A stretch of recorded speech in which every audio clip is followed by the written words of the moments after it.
What's up, guys? Spin Firearms here, and today's video is going to be about who I think won for the best firearm company for having some of the best releases of the year.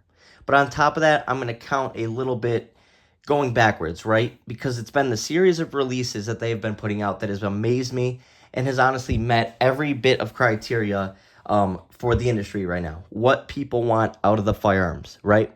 They're not like Glock putting out the same old handgun over and over again. I love Glock. Trust me, they're my favorite company. But it's the same old Glock. They all look the exact same.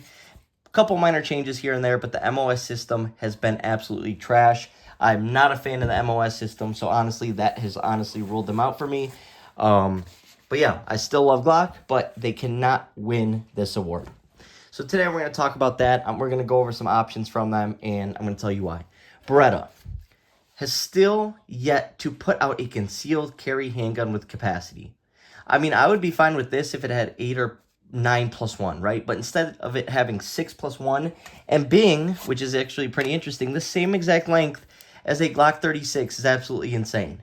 Only being 6+1. I get it's skinny, but compared to some of these other Micro 9 releases, this handgun, even though I don't mind it, it has just been a terrible release. And Beretta has, released some other handguns, but they don't do much. They don't, look at what the customer base is asking from them. And that's something that can compete with the Hellcat P365 and other Micro 9s.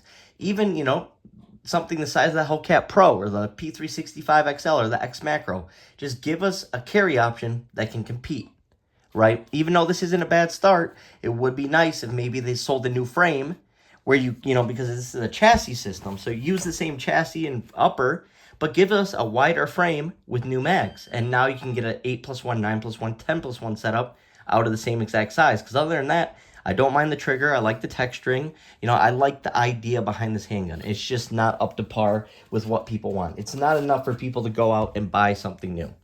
Then we have Ruger. They have been coming out with some great products. I actually really like my Max 9. I'm not diehard for it, but I actually been starting to really like this thing as I shoot it more and more. But the release from them, that has been absolutely great, and on top of that, affordable. Being affordable to people of all incomes is a huge thing to me. Therefore, the LCP Max being $250 this year, or $275, the 75th anniversary edition, that's huge to me. You have to respect Ruger for those releases. And on top of that, they released, stuff like the Security 380 with the ports and, all sorts of stuff. In my opinion, not my favorite gun. I don't think it's the best quality. But the LCP Max has been absolutely great. So that was awesome from Ruger, and I love to see it. Plus, they just released that new Glock 19 clone for $400. I think that's a ridiculous price. If you would have dropped it to $325, $350, it becomes a lot more appealing. But the fact that I just walked away with the Glock from my gun store for $225 used, it makes that obsolete. On top of that, I heard about the trigger and some other stuff going on with it. So we will see. I will pick an RXM or whatever it's called up for the channel. But Ruger is not making it, even though I like what they're doing. So you got to give them a shout out. FN. Obviously, they released the FN Reflex. They have stuff like the FN 509 out. They have a lot of good releases. But in my opinion, they're just not there yet. They're a smaller company. Obviously, don't sell as many guns. But one thing I did really learn to love this year is the FN FNS 9C.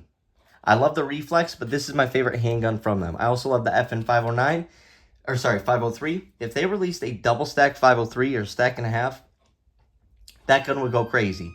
That would be a huge sell. Sorry, guys, people keep going in and out. That would be a huge, huge sale for them. But the FN FNS 9C is obviously a discontinued old gun.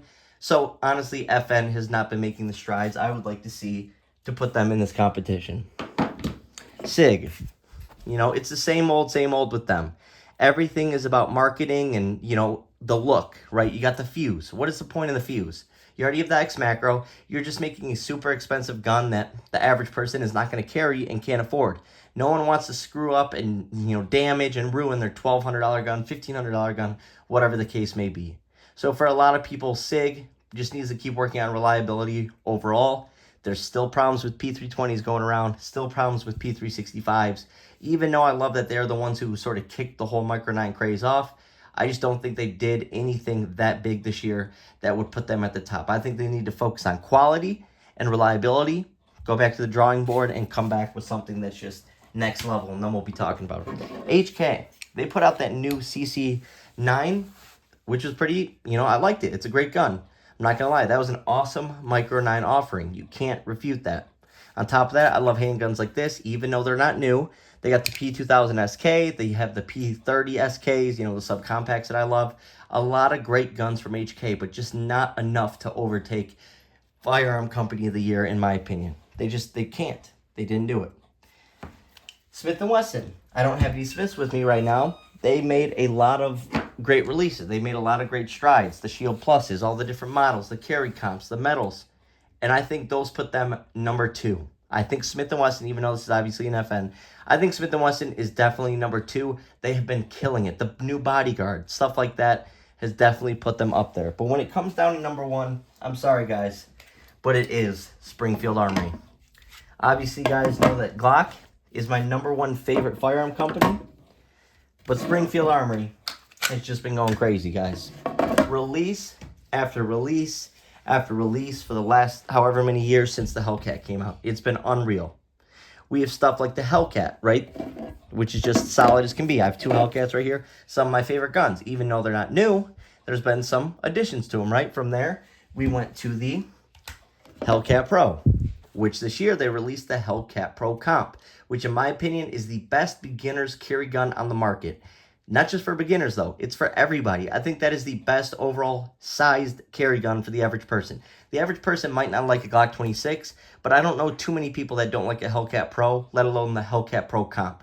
They're shooters. They're reliable. Great triggers. Great finishes. They have every feature you could want.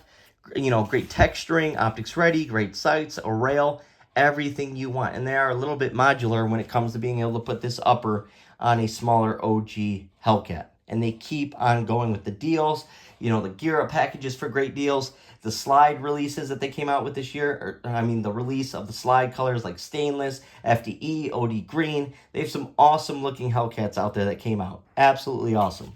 On top of that, you have a $300 reliable duty gun in the XD Mod 3. Thing feels great in the hand. Has 16+1 capacity. Came with pretty decent sights. Fiber optic front. They took an XD... like the Grip Zone, which is obviously old, but they took something like that, and it's got to be featured in every video, and they made something like this.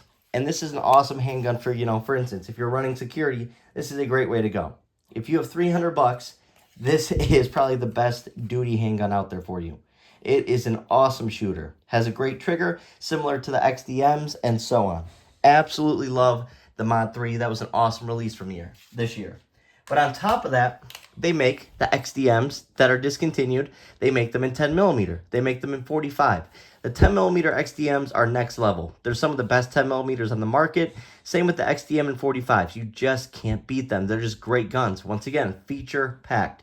They're now optics ready, come with fiber optic sights, awesome forward, front, rear serrations, great texturing on every handgun, great slide finish, great rails. I mean, they just do a great job with the XDMs.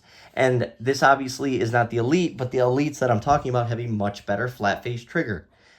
The 9mm one can even take a 35-round mag, which is absolutely ridiculous. So the fact that they're still coming out with the 10mm, 45s, and I heard that the XDMs can take 45 Super. So that is absolutely unbelievable out of a 45. And last but not least, they came out with the Echelon 4.0 as their last release, and it's been great. Once again, if you're looking for a more higher-end duty gun, but not something that's $2,000, $1,500, I'm about to lose it for people walking in and out. This is absolutely ridiculous, so I apologize, guys. They absolutely knocked it out of the park with the Echelon. Their final release of the year, they couldn't do better. Now, the next thing I want to see from Springfield Armory going forward next year is a pocket pistol. We need a pocket pistol or a subcompact Echelon. And guess what? I think they're going to do it. You know they're already going to drop the ported Echelon because they did that with the full size. This year, they dropped the ported Echelon. They came out with this awesome mounting system, which has been huge for a lot of people. You're not using all the plates and stuff like that. Awesome texturing, little, rail, ledges right here. Great night sight still, great finish. Perfect ergonomics. I mean, perfect ergonomics. If you think a 43X feels good in your hand, pick up the Echelon 4.0 Compact. Huge trigger guard for if you're using gloved fingers while doing security or on duty. And you have an awesome flat face trigger. You also have a slide stop that does not get in the way while shooting. A lot of people on their last shot on Springfields, like the Hellcats and stuff like that, the slide will not lock back because their finger is touching that slide stop. But Springfield Armory, I don't care what anyone says, I think they took the cake this year. And I'm really excited to see what other companies come up with next year to compete against this. But so far, I think Springfield is absolutely knocking out of the park. Give us this in a subcompact, or at least drop the frame, right? The subcompact frame like that would be sick. A pocket pistol, something smaller than the Hellcat, maybe in 380, or even 9mm, 8+1 and 9mm, but super small. Something like that. I can see them doing that. And obviously, probably first quarter, we will see this thing ported. So, shout out to Springfield Armory for listening to what customers want. Obviously, Glock does not do that. They're my favorite company, but the number one critique I have of them is they do not listen to what people want. And I get it. They don't want to screw up their track record with reliability. But you can make a reliable gun in other ways. The Echelon has been great for me.